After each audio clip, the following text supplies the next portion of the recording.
O, gustunin mo lang agad. Di ba? O, takad sa basketball, hindi yung palagi. Ito. Nagsiakit ka ngayon. Ganun ka sa akin. Ganyan. Ganyan, didepensa ako. Ganyan. Diba? O, malayo. Ganyan ka na. Ganyan. Hindi foul yan, di ba? O, hinya ka ng bola. Hindi pa yan. Hindi foul Hinya ka yan. ng bola. Oh.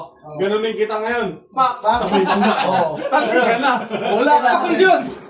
Hindi. Depende yung kung makikita ng referee. O, depende sa referee kasi yung referee nakakita sa basketball. Kasi ganun technique nun. Ganun sa basketball, sa referee. Referee ano, di ba? Diba? O, yan o. Ganyan. Tutukoran mo ako. Pak! Oo, Hindi ako bola. Pak!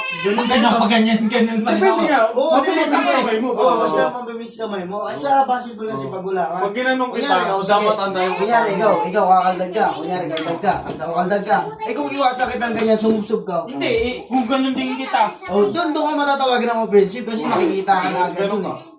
Offensive ka na agad, technical. Kasi pag sinadya mo, Hindi yan. kumbaga, Di. sports, Ganyan, sport lang, di ba? Oo. Ganyan, sa. Tapos, Oh. pag ganyan, sobrang tigas mo. Malambot ako ngayon.